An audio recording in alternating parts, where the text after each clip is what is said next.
Por exemplo, imagine que você comprou ações da Apple, AAPL, por R$10.000 e vendeu por R$20.000. Você teve um lucro de R$10.000. No Brasil, a tributação de ações locais varia e investir no exterior tem regras próprias, exigindo que você verifique os detalhes na sua nota de corretagem e no portal ECAC da Receita Federal. Você precisa entender dois tipos de impostos: o tributo sobre o lucro na venda das ações e o imposto retido ao receber dividendos.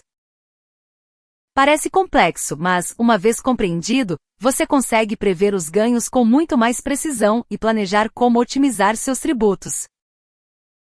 O essencial de hoje: alíquota de imposto sobre ganho de capital em operações no exterior, retenção de dividendos na fonte e cálculo de ganhos e perdas cambiais. Ao vender ações de empresas estrangeiras listadas, como as negociadas via BDRS ou em corretoras internacionais, o lucro obtido está sujeito à tributação de ganho de capital. Ao contrário do mercado local, onde há isenções específicas, como para vendas mensais de ações em certas condições, o investimento internacional segue regras próprias de apuração e pagamento via DARF. Esse cálculo envolve o resultado líquido das operações, considerando o preço de compra e de venda convertidos para reais. Cálculo prático: se o seu lucro líquido no mês com ativos internacionais for de R$3.000, consulte a nota de corretagem e a Receita Federal, ECAC, para verificar a alíquota aplicável e emitir o DARC do imposto de renda devido sobre o ganho apurado. Se o resultado for de prejuízo ou ficar abaixo dos limites de apuração obrigatória, a situação muda, consulte sempre a nota de corretagem e a Receita Federal. Esta é a dinâmica do investimento internacional. Ao manter uma carteira diversificada no exterior, você consolida os ganhos e perdas de diferentes ativos e operações na mesma categoria para apurar o resultado. Exemplo prático: se você teve R$5.000 de lucro em uma ação e R$3.000 de prejuízo em outra, o seu lucro líquido é de R$2.000. Como o resultado consolidado é menor, você apura um imposto devido com base estritamente no saldo líquido positivo daquele período. Por outro lado, se o lucro líquido for maior, o imposto é calculado proporcionalmente sobre o ganho excedente apurado no mês. O ponto central é que você consolida todas as operações da mesma categoria realizadas no mês para calcular o imposto. É assim que funciona a apuração via DARF. Ao manter S de alta distribuição ou ações que pagam dividendos no exterior, o valor cai na sua conta já líquido de impostos retidos na fonte pelo país de origem. O governo estrangeiro retém o imposto aplicável sobre os dividendos antes de o dinheiro chegar à sua corretora, conforme os acordos internacionais de bitributação. Exemplo prático: se forem distribuídos R$1.000 em dividendos, o valor creditado na sua conta já vem descontado da retenção aplicada no exterior. Você deve informar na sua declaração de imposto de renda, consultando o ECAC ou a orientação da sua corretora home broker, tanto os dividendos de ações brasileiras quanto os recebidos do exterior, que podem ter retenção na fonte no país de origem, e confirmar o tratamento fiscal junto à Receita Federal.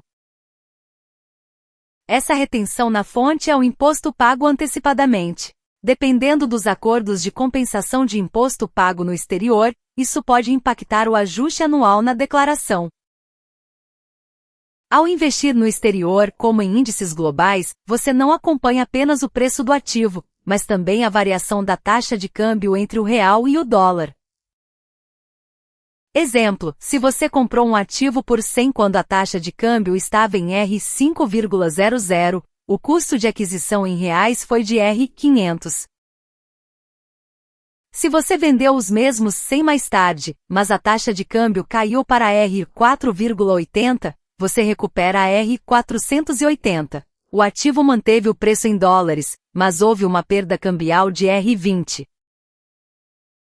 Essa variação cambial afeta o cálculo do ganho de capital em reais. É fundamental registrar a cotação do dólar tanto na compra quanto na venda. Conclusão: O resultado total no exterior envolve a variação do preço do ativo em moeda estrangeira mais a variação cambial, convertidas para reais para apurar o imposto. Vamos ver agora como utilizar as regras de compensação de prejuízos a seu favor no planejamento fiscal. Lembre-se, o controle rigoroso das notas de corretagem e dos extratos da sua corretora é indispensável para evitar erros na apuração mensal. Estratégia essencial: se você projeta um ganho tributável expressivo no mês, pode planejar a realização de prejuízos em outros ativos da mesma categoria para compensar o resultado. Exemplo prático: prejuízo de R$3.000 mais lucro de R$5.000, igual lucro líquido de R$2.000, reduzindo a base de cálculo do imposto devido naquele período. Essa técnica é chamada de colheita de perdas e geralmente é utilizada em novembro e dezembro para avaliar os lucros do ano e aproveitar as perdas. É uma estratégia de redução de impostos muito usada por muitos investidores. Revisão importante: lucro na venda de ações na B3, dividendos, variações cambiais, tudo isso deve ser considerado no cálculo do imposto de renda. Verifique as regras atuais no site da Receita Federal.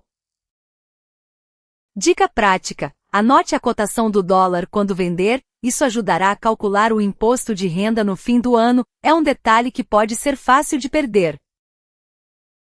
Na próxima aula, vamos analisar um gráfico real do mercado americano e aprender sobre as características de cada setor e o timing de investimento. Deixe suas dúvidas nos comentários. Se essa aula foi útil, por favor, se inscreva no canal e dê um like. Sinal de alerta: essa aula é para fins educacionais e não é um conselho de investimento. As regras fiscais podem mudar, então antes de fazer qualquer transação, verifique as regras atuais com a Receita Federal e a sua corretora. O investidor é responsável por todas as perdas.